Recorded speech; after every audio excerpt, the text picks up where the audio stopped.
Good afternoon, and welcome to the Conyers Rockdale Library System Shaken but Not Shattered Black Heritage Program.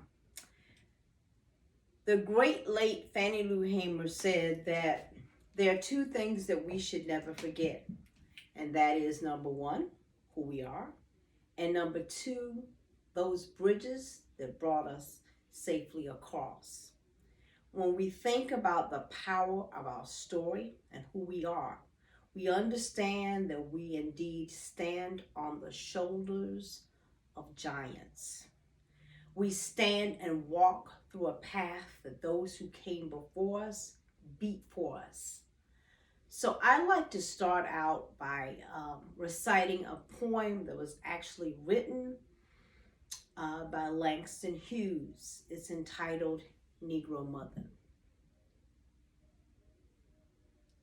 Children, I come back today to tell you a story of the long, hard way that I had to climb, that I had to know in order that my people might live and grow. Look at my face, dark as the night, but shining like the sun with love's true light. You see, I am the child that they stole from the sand some 300 years ago in Africa's land. And I am the dark girl who crossed the wide sea, carrying in my body the seed of the free. I am the woman who worked the fields, bringing the corn and the cotton to yield.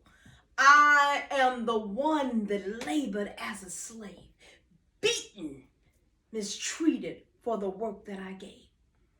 You see, 300 years ago in the deepest South, you see, my God, he put a prayer in my mouth. God put a dream like steel in my soul. Now through my children, I'm reaching my goal. Now through my children, young and free, I realize the blessings that were denied to me. You see, I couldn't read then. I couldn't write. I had little or nothing back there in the night. And sometimes the valleys were filled with tears, but I had to keep trudging on through the lonely years. And sometimes, children, the road was hot with sun, but I had to keep on until my work was done. There was no stopping me, for I carried the dream of the coming free. I nourished the dream that no man could smother.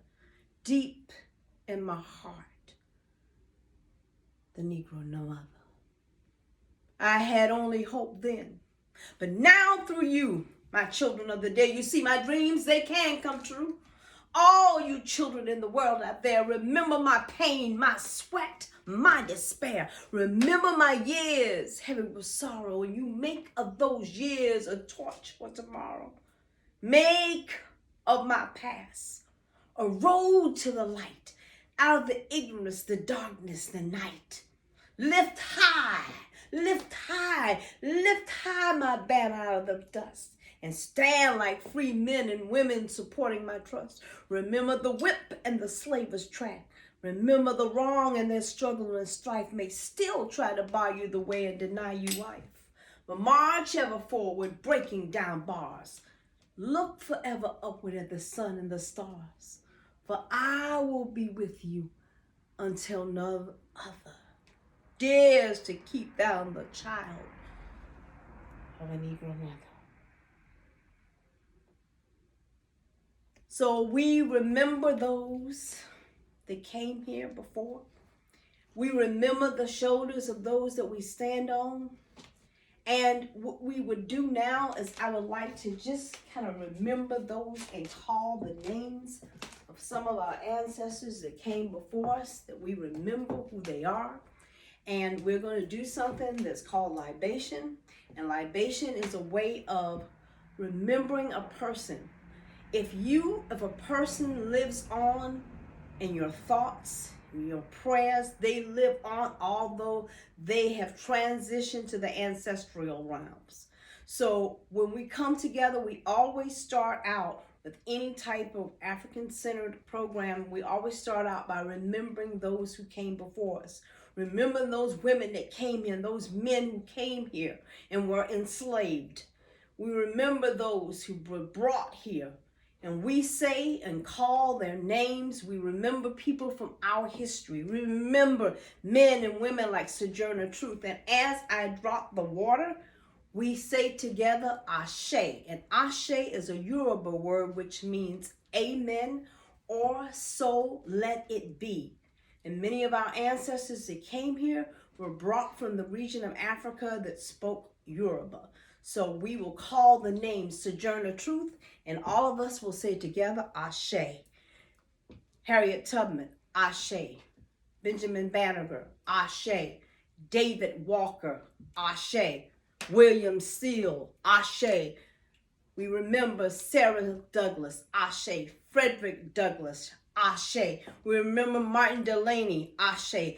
Joseph Sinkay, Ashe. We remember Nana and Gabrielle Prosser, Ashe. We remember Nat Turner, Ashe. We remember Denmark Vesey, Ashe. We remember Ida B. Wells, Ashe. We remember the Honorable Marcus Garvey, Ashe. We remember Elliot Sims, Ashe. We remember all of those who came before us. We remember them and we say Ashe. We also call the names of those from our own individual families that have helped us to be who we are, prayed for us, sacrificed for us. So whoever it is, as I call my grandparents' name and those from my family who have moved on to the ancestral realm, I call the name of my great-grandmother, Annie Mae Cooper, and say with me, Ashe. Roman Cooper, Ashe. I call the name of my grandmother, my paternal grandmother, Evelyn Grant and Leon Grant, Ashe. Call the names of your loved ones, Ashe, Ashe. We also call the names of those who died in our Holocaust, the Middle Passage, and we say Ashe. Those who were brought from various places throughout Africa, from Gambia all the way down to Angola. Ancestors who came from different ethnic groups. Some were Ashanti, some were Akan, some were Bambara, some were Bolanfani, some were Hausa, some were Wolof, some were Yoruba, some were Igbo. We remember all of those who came here as Africans and were enslaved. And we say in one voice, Ashe. Ashe. We remember those who died in the Middle Passage. Our journey here, a horrible journey. Sometimes it took upward of 3 months, sometimes 4 months. It was a horrible journey. People were chained, couldn't turn, such cramped and horrible conditions in the belly of a slave ship. Many people jumped overboard, committed suicide. Some were pushed overboard. Many of them died chained to each other.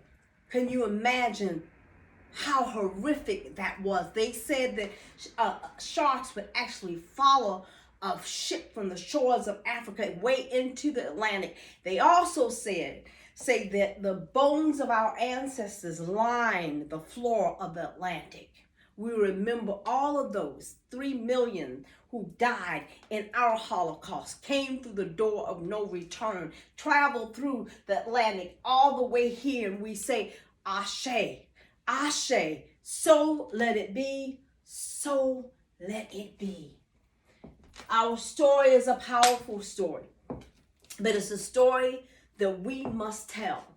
Because in spite of what has happened, we have been shaken, but we have indeed not been shattered. And when we understand who we are and where we come from and what we have endured, it should give us a sense of strength. It should give us a sense of pride. Our history is a powerful history. It predates slavery. We have so much to be proud of. We have so much to lift up. We have come from a people who may have been beaten but have never been broken, cast down but never been destroyed. We come from a people who have been shaken but never shattered.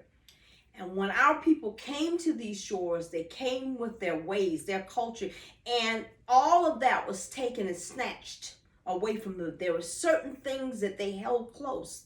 One of the things that they brought with them was their stories, their unique stories. They brought those stories with them.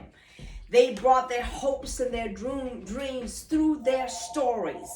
And many of those stories that were told, when they came to these shores, our traditions were an oral traditions where we were not allowed to read or write. So much of our history and traditions were passed down orally. So in many of our stories, we see similarities in some of the stories from Africa that was brought here. But those stories pretty much shifted and changed based on the environment that our ancestors saw themselves, where they were. If they were on a plantation, the animals that they saw and they told stories about was like Brother Turtle and Brother Rabbit. So a lot of their stories were around those animals, whereas the stories and folk tales that came from Africa, African stories around Brother Rat, Brother Lion, and Brother Elephant. Now these stories were more adapted to their surroundings. One of the major folk tale characters that we find in a lot of stories in the United States, of course, is Brother Rabbit. Brother Rabbit was so much of a trickster. He was always getting in and out of trouble. But before we talk about Brother Rabbit, we're going to talk about the significance of storytelling. Storytelling was not just a way of passing down information. It was also a way that helped us to build strength. It was a way that we are so oftentimes there was a message in our stories. Our stories were told to give us strength in a time of tremendous turmoil, a tremendous, a time that was just desperate. And folks were in despair, but the stories helped to lift them up. And in many ways, our stories were stories of resistance. Sometimes folks would see us and they would say, oh my goodness, they know how to tell a story. And the old master would look from and say, oh, they know how to have fun, they dance, they can, it's a natural ability to sing. But our stories and even our music were in many ways a form of rebellion and resistance. Our people didn't all just get along to go along and was just happy and having fun. No, we resisted even through the stories that we told. One story of resistance that I would like to share is a story that came from the Middle Passage. It's a story that is familiar from around the coastal Georgia area. It's a story of Igbo landing. The Igbo people are people who came from Nigeria. It's one of the largest ethnic groups in Nigeria. But the Igbo people were known for being extremely determined, extremely resilient, very industrious people. And they had a strong economic system in place. So there was not a lot of reason for them to do a lot of trading with Europeans. But they claimed that there was Europeans came to that area and they tricked a group of Igbos, put them on a ship, a slave ship, and halfway as they sailed through the Atlantic, they stripped them of their beautiful garb and forced them into the bowels of a slave ship. And they said that it was a horrible journey. Had to be the ship started off with about 200 Igbos. And many of them lost their lives along the way. It was a horrible journey, chained to one another. The heat and just a horrific journey from Africa to the United States. And when they got here, they actually ended up coming on a ship called the Wanderer. And they ended up going through Lazaretta Creek, which was right off of Tybee Island, came up and came through the dock of Savannah. And those Igbos were taken up, the ones that survived, and they were taken on deck and they were sold. And there were about 30 who went on to go onto another ship, a smaller vessel that would have taken them into the St. Simon area. There were strong Igbos, strong men, women, some children. And as they came into that vessel, and the vessel began to sail away, they revolted, and they killed those who tried to capture them. Those who were over they killed them. But as they were doing that, the vessel ended up being stuck in the Dunbar Creek. And those Igbos, they disembarked from that vessel, and they were chained together. All of them were chained together. They said that the chains were so tight until blood fell from the wounds. But they came out, and they disembarked from that vessel, and they looked around, and they raised their hands in unity. And at first they thought that perhaps they had sailed back home. The air smelt the same. The breeze felt the same.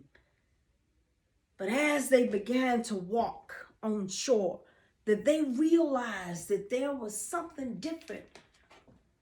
Although it was in the middle of the night and no one was out, but those Igbos could see what we could not see. They saw through their third eye, and they could hear the crying.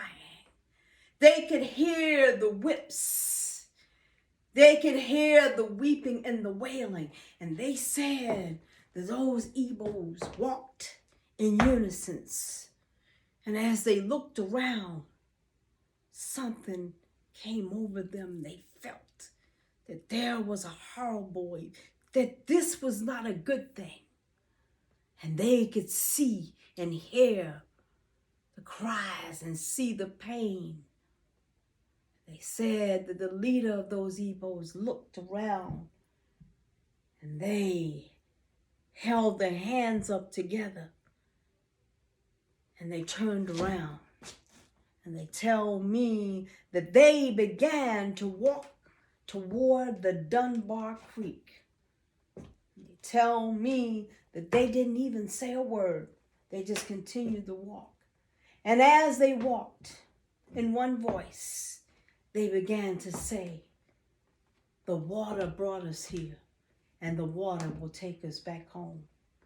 The water brought us here, and the water will take us back home. And then the leader began to say in their own language, before I be a slave, I'll be buried in my grave. Before I'll be a slave, I'll be buried in my grave. Before I'll be a slave, I'll be buried in my grave. And one by one, they walked back toward the Dunbar Creek. And the leader looked, and they looked at each other. And in one step and one voice in unison, they all stepped out. And they stepped into the middle of the Dunbar Creek. And as they were submerged into water, they said that you could hear them saying, before I'll be a slave, I'll be buried in my grave. Before I'll be a slave, I'll be buried in my grave. Before I'll be a slave. The currents swept them into the deep end of the Dunbar Creek. Some people believed that those Igbos walked on the water and walked back home. Some people believed that they flew back to Africa. But most people believed that they committed mass suicide because they realized that death was better than bondage. The ultimate form of rebellion and resistance. Before I'll be a slave, I'll be buried in my grave. And they said And they tell me even until this day, on certain parts of St. Simon Island, right near where the Dunbar Creek is, they claim that fishermen refuse to throw their nets out in certain parts of the Dunbar Creek. They even tell me that when the moon is just right and the wind blows just a certain way, if you lean in and you listen, you can hear the rattling of the chains. If you really listen, you can hear, before I be a slave, I'll be buried in my grave. Before I'll be a slave, I'll be buried in my grave. Before I'll be a slave, I'll be buried in my grave. The story of Eagle Landing.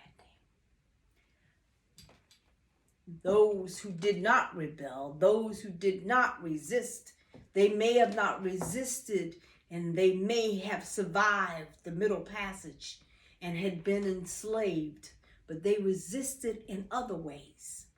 One of the ways that they resisted was in the sound of the drum. The drum. And at one point, the drum was actually outlawed. After there was a revolt called the Stono Rebellion. And after that rebellion, they outlawed drums on plantations because they realized that our ancestors played the drums. It wasn't just about music, but it was in a way they were using their hands to send a message. And although everybody may not have understood the same language, but they could feel the power of the drum. So they took the drum from us. But although they took the drum, they could not take the beat. So we began to use our hand. How many people remember Hambone, Hambone? Where you been? We were people who used. So they took the drum, but they couldn't take the beat. They never could take the beat. We also rebelled and resisted in our music. Negro spirituals were they were songs. In those songs, there were messages that were encoded in those songs. Wade in the water. God's going to trouble the water. That was a sign that there was going to be a conductor that was coming through. Go to the water, because if you went to the water, the slave dogs couldn't pick up your scent. We also resisted through our stories. And we talked a little bit before about some of the characters and stories from the African diaspora. One of the characters from most African folk tales was Anansi the Spider. Well, Anansi the Spider traveled the Atlantic, came here with our ancestors, particularly those who ended up being dispersed into the Caribbean. There was through Trinidad and Jamaica. In the southern part of the United States, it was Brother Rabbit. He was the trickster, and High John the Conqueror. Those were two main characters in Southern folk tale and folklore. Brother Rabbit, the Tortoise, Brother Wolf, Brother Fox. In other places, like in Haiti, was Tyrmalise and Bouquet and Tyrmalise. But Brother Rabbit, he was a major character in Southern folktale. So the next story that I want to tell you is a story about Brother Rabbit. So I want to ask you before I get started, where do rabbits love to live? How many people know where rabbits love to live? Rabbits, do they love to live in the forest? Yeah, they like living in the forest, but rabbits love to live in the briar patch. So remember that. So let me tell you the story of Brother Rabbit. Way back when, the animals actually used to talk. And Brother Rabbit was the slickest of all of the animals. He was always getting into some kind of mischief all the time. All the time. Well, this particular morning, old Brother Rabbit woke up and he said, "Woo, it's a beautiful day. And I surely am hungry. What do I want to eat?" And he thought, he said, what do I want to eat? I know what I want to eat. I heard that Brother Bear has a wonderful garden. Ooh, I want to get something to eat from Brother Bear's garden. So old Brother Rabbit, you know what he did? He put on his rabbit hat. He put on his rabbit coat. And he went hippity-hop as fast as he could. Hippity-hop, all the way down to Brother Bear's garden. And he looked around and he said, what do I want today? He took off his coat, put it down. He took off his hat, he threw it down. He said, He said, there's some strawberries over here. There's some sweet potatoes over here. There's some collard greens over here. And there's some okra over here. I think I want some okra. He picked up his hat. He went over and he started picking up all the okra and putting it in his hat and picking it. He said, I'm going to sit right here and I'm going to eat. And he ate and he ate and he ate until his belly was full and his heart was content. Well, then he sat on down and went fast asleep. He had been sleeping so long until it was time for Brother Bear to come home. Well, he got up just in time and he got out of there. Well, guess who came home? You got it. Old Brother Bear came home, and old Brother Bear, he was thinking all day long. He worked hard. He was tired. He was hungry. He didn't even have a chance to eat lunch. He said, I can't wait. I'm going to go in tonight. I'm going to make myself some okra stew. Ooh, he could taste it. He went, put his coat down, put his everything down. He went outside, and he looked around. He said, He said, somebody's been in my garden and ate up all my okra. Brother Bear was some kind of upset. He said, no, he was angry. But he went ahead and ate something else and went on to bed. But he tossed and turned all night long. He was some kind of upset. Well, the next morning, old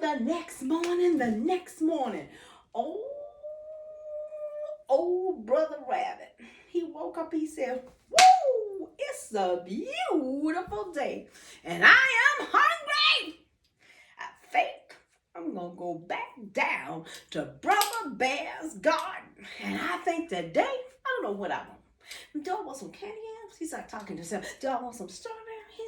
Do I want some collard greens? Do I want some? Oh, that's right. I ate all over. He said, okay. He said, okay. He said, so he picked up his rabbit hat. He picked up his rabbit coat. And you know what he did? He went hippity hop, all the way down to Brother Bear's garden. He looked around. He said, ooh, put off his coat, took off his hat. He said, there's those strawberries. I think I want something sweet today. I had something savory yesterday. I want something sweet today. Ooh, and I know those strawberries are good. So he picked and he picked and he picked and he picked and he ate and he ate and he ate until his belly was full and his heart was content. Ooh. And then he went to sleep for a little while. Got out right in time, because guess who was coming home? You got it, Brother Bear. Ooh, he got out of there as soon as he could. Well, hey, come Brother Bear. He said, ooh, today, I think I wanted okra yesterday, but I think I want some strawberries today. Yes, I do. So he looked out. He said, he opened his door. He said, no! Somebody came in my God and ate all of my strawberries. They ate all my okra. Now they ate all my strawberries. Oh God. He was so upset this time. He said, I can't go to sleep tonight. I cannot go to sleep. He said, I got to get to the bottom of this. This cannot happen anymore. So he said, what am I going to do? He said, I know what I'm going to do. I'm going to knock on Brother Bear. I'm going to go talk to Brother Fox because I know he can tell me what to do because Brother Fox is very smart. So he went, knocked on Brother Fox's door. Brother Fox! Brother Fox! He said, what is it? What do you want? What? He said, it's me. I got to talk to you. Please, I need your help. Because, you know, I'm not the smartest animal, and I know you are. I need your help. What can we do? Please, give me. Somebody, we said, wait. Calm down. Calm down. What's wrong? What's going on? What's the problem? What's the problem? He said, you know what? Somebody's been coming in and out of my garden and eating up they ate all my okra yesterday. They ate all my strawberries. He said, wait a minute. What do you mean somebody? I don't know who it is. He said, okay. We gonna figure out. We gonna figure I know what we gonna do. He said, now let me tell you what he said. We gonna make us a little man and we gonna put him slap down in the middle of a garden. The garden, okay? So they got the busy and they put the little man together and they put a little bit of honey on him. They put a little bit of tar on him. They put a little bit of glue on him, but he looked just like a little man and they put him slap down in the middle of Brother Bear's garden. He said, now we gonna get to the bottom of who been coming in and out of your garden. I promise you we will. Put him right there. We gonna figure out who it's been. So they went the little man, they put him right there. He said, okay. Okay. I said, okay, we're gonna figure it out. So, old Brother Bear went on home and he went to sleep. I said, okay, I can rest because we're gonna figure out who's been doing this. Well, you know, the next morning came. It was a bright and beautiful day, and old Brother Rabbit bounced up. He said, oh, it's a beautiful day, and I surely am hungry. And you know what he did? He picked up his rabbit hat, and put on his rabbit coat, and he said, I know where I'm going. I'm going straight back down to Brother Bear's garden. So he went hippity-hop, all the way back down to Brother Bear's garden. He looked around. He said, ooh. He said, who in my garden? He said, who in my garden? He said, well, you know what? I'm just going to wait a while. I know he can't be that long. He said, and after all, it's enough for all of us. So he just waited and he waited and he waited. He said, okay, you know what? I can't wait no more. I'm hungry. Can't wait no more. So he bounced on by. He said, good morning. It's enough for both of us. He didn't say nothing to me. A good morning. He still didn't say nothing. He said, well, wait a minute. Your mama didn't teach you no manners at all? I said, good morning. He still didn't say a word. He said, well, I'll tell you what. If you don't open your mouth, I'm going to knock you into the mara. He said, okay, I want that. Oh.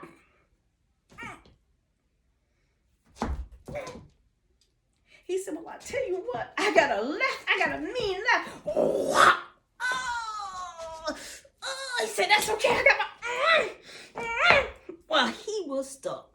And the more he moved and the more he turned, the more stuck he became. Well, guess who came home? Brother Bear came home.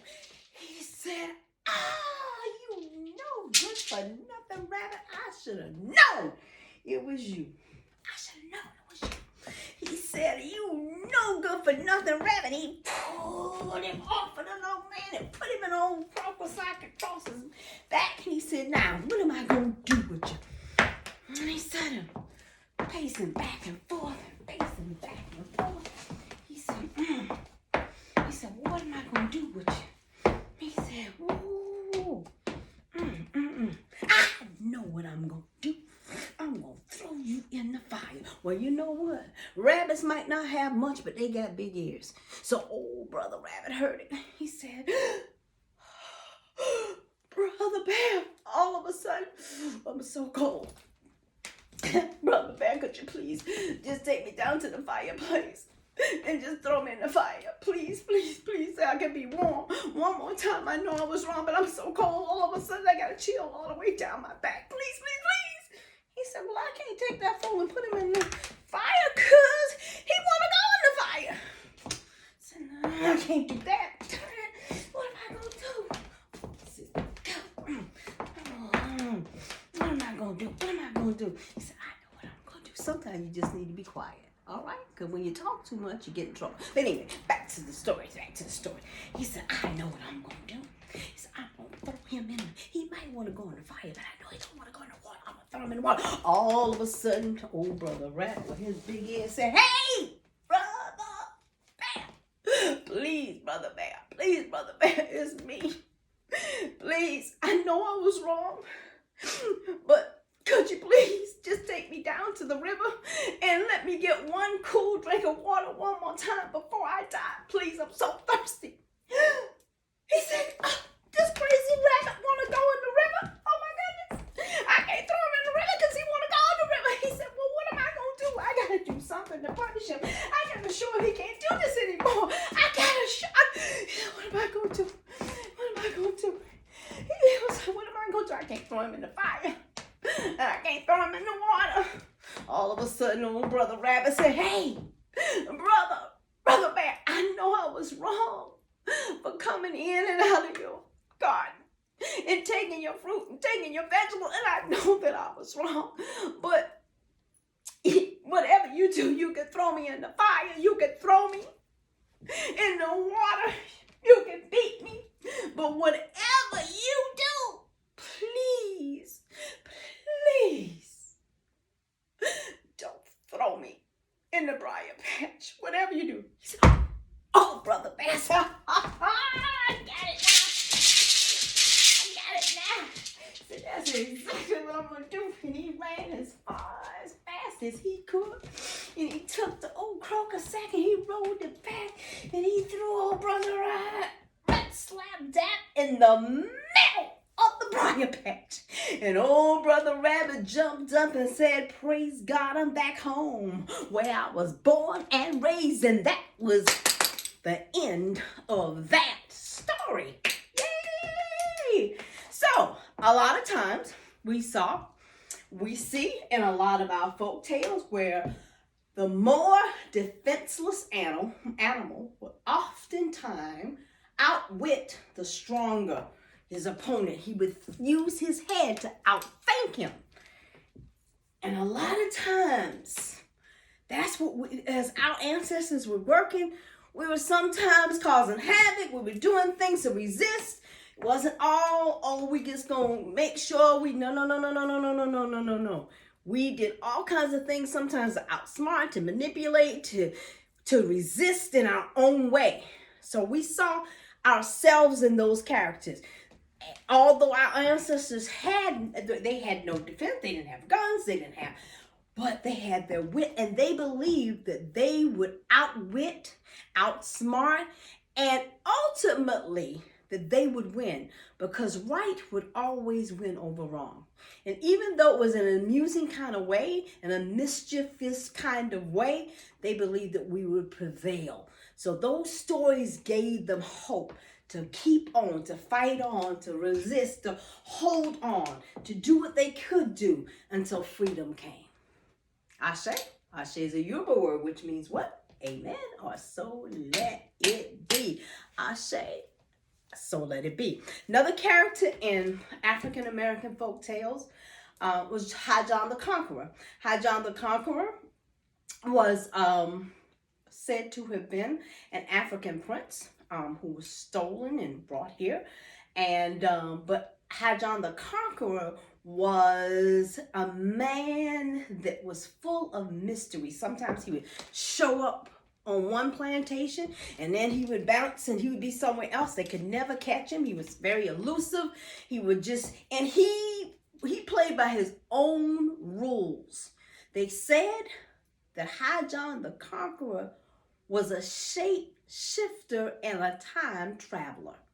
So sometimes he would show up to help out other slaves or slaves. He would help them. And sometimes they claimed that as someone was being beaten almost unto death, old High John the Conqueror would shape shift and he would take him out of his body so he could not feel the pain. So he was always showing up with a message of hope, a message to tell them, come, come, let's steal away. High John the Conqueror was also known to be a conjure man. He had powerful magic.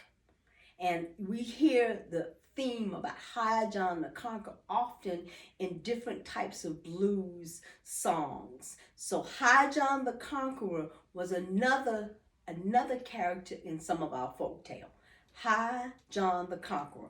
And they claim that old High John decided he was going back home to Africa, but when he left his magic in the root of a tree. So how many people have heard of being rooted? That's where that comes from. Because High John the Conqueror was a conjure man. He was a shapeshifter and a time traveler. High John the Conqueror. Ashe, ashe, ashe. All right. So again, our stories were stories of strength, beautiful stories. They were stories of resistance. They were stories sometimes that teach lessons, stories of rebellion, stories sometimes of reconciliation. Our stories, our crafts, our art, even our quilts, the things that we used our hands to make, we resisted even in that. Because sometimes when you would see our ancestors would make quilts, and in those quilts there were patterns. There were actually messages and symbols to the Underground Railroad. So our music, the way we move, a lot of what we did through music, through dance, through songs, through stories were a way of rebellion, a way of building strength, a way of overcoming and surviving and thriving and to move forward, and sometimes to rebel and move forward and leave that situation. Ashe? So the next story that I will tell is a story. How many people believe that you can fly? How many people believe that you can fly? I believe that you can fly. Well, let me tell you a story. So listen, as I tell you the story, they tell me that there were certain of our people that knew how to fly. They said that there were certain Africans that knew how to fly. They tell me that they would just step up like beautiful blackbirds, and they would spread their wings and they would fly. They said it was the most beautiful sight. Flying Africans, just as free as a bird. But then the Europeans came, and they tell me that they brought misery to the land. So much misery till my people forgot how to fly. But they tell me that there were certain Africans that even after they had been brought here, they remembered the magic of flight. And they tell me that there was one African by the name of Jeremiah who worked on a plantation not too far from where we are. And they tell me that this man was a seer. He was somewhat of a wise man, but he also remembered how to fly. They tell me that this particular day, he was working on an old cotton field. He said it was hot. Had to be at least 95, 96 degrees. And he and his daughter, Sarah, worked on this cotton field. And as Sarah began to pick, they tell me that old Sarah became weary and worn, and she was exhausted and hungry and tired, and she fell to the ground. And no sooner than she had fallen to the ground, the old overseer, he ran up, he rode up on his horse, and he dismounted. He said, "How dare you fall down? There's work to be done." And he'd tell me that the old, mean, hateful overseer whipped Sarah and whipped her. And old Sarah stood back up, tall, weary, and worn. She breathed in. She mustered up enough strength to continue to work. But it was hot, and she was tired. She had been working all day long, and the day before, she was tired. But she held herself up. And as she held herself up, they tell me that she fell down one more time, but this time the overseer was there, like right on right, and he whipped her until her dress fell like rags to the ground. And they tell me that he whipped her so until blood fell from her wounds like water to the ground. And as he whipped her, she stood there, crouched down. As he felt like he whipped her enough, he rolled away. And old Sarah stood there, humiliated, hurt, tired. And this time, her father, Jeremiah, walked up to her. And he leaned down. He began to rub her shoulders. And he whispered in her ear some deep, dark, black African words. And something within Sarah began to stir. And they tell me he said to her, "It's time, daughter, to do as you know how to do. Fly, fly, fly." And then he whispered those deep, dark, black African words, and something within Sarah began to stir. And she lifted herself up, and they tell me that old Sarah put one foot in front of the other.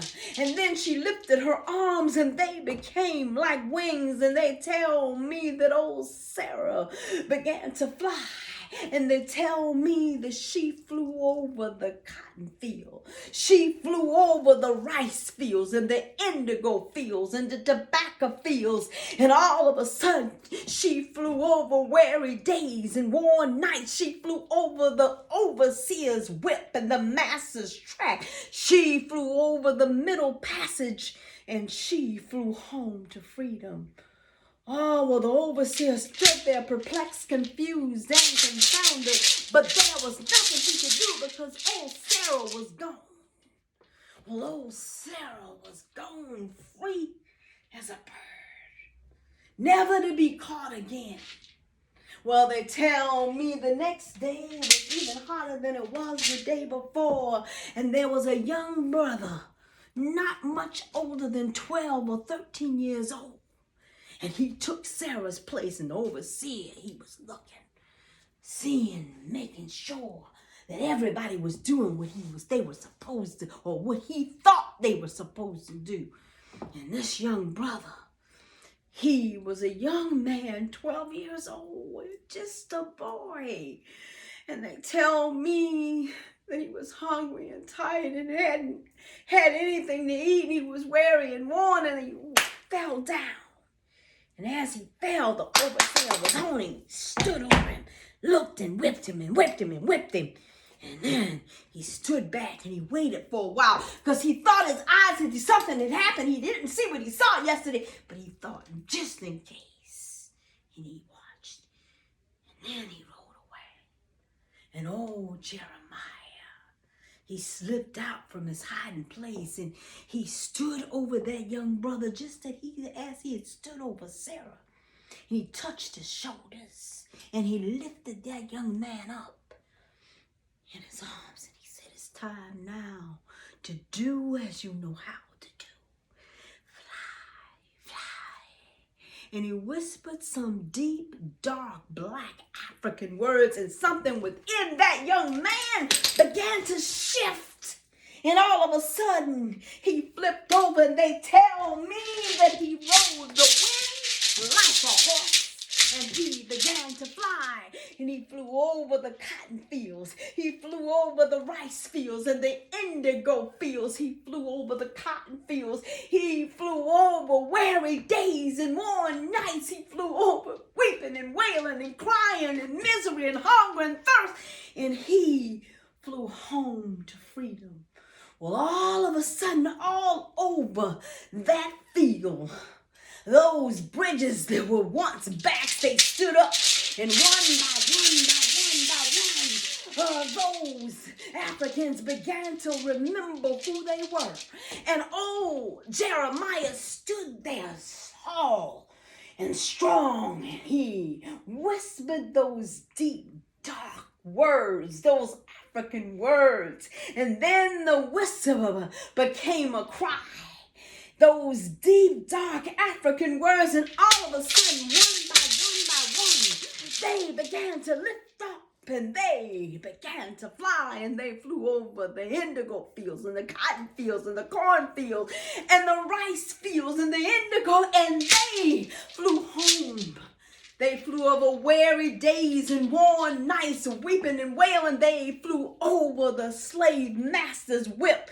They flew home to freedom. And I believe that one day soon, we will wake up with those deep, dark African words that are not quite yet remembered, but never ever forgotten. And something within us will be stirred, and we will be shaken and awaken from our collective slumber. And we will remember who we are. We will remember that we are descendants of a people who have been beaten but never broken, cast down but not destroyed, a people who have been shaken but never shattered. We will remember who we are. And when we remember who we are, we will fly above those things that keep us down, those things that shake us, those things that keep us divided. We will fly above, I don't know who she thinks she is, because you know what? I'm good. We will realize that indeed we are our brothers and our sisters' keeper, and we are no stronger than our weakest link. We will fly above bitterness and jealousy. We will fly above stand your ground. We will fly above mass incarceration. We will fly above food insecurity, inequities. We will fly above disparities. We will fly above the COVID-19 pandemic. We will fly above social injustice. We will fly above those things that tear us apart, because we will remember who we are. I believe that it will be early one morning soon. We will wake up with those words bubbling within us, and we will lift our arms, and they will become like wings, and we will remember who we are and whose we are. And I believe that we will lift up and fly away from here. We will fly away from here. And we will remember that indeed we've been shaken, but we are not shattered. We will fly, fly, fly, fly. fly again. So, as we close, I want to close out. Thank you so much for joining us this afternoon. Hopefully you got something, you took something away from this program. Hopefully you were strengthened in some way, encouraged in some way. Hopefully you were informed in some way. So it was good to spend this time with you this afternoon. I want to thank everyone for inviting me and for tuning in. I want to close out with the Harambe. We're going to do Harambe 7 times. Harambe is a Kiswahili word, which means let's pull together. And that's what we need. We need to begin to pull together to do what we need to do to uplift who we are, to uplift our people, to uplift our community. So we'll say Harambe 7 times. On the 7th time, we will hold it and bring it down. 7, because 7 is a number of completeness. So let's do it. All right. Let's do it. Let's come on with me. Harambe, Harambe, Harambe, Harambe, Harambe, Harambe, Harambe. Thank you.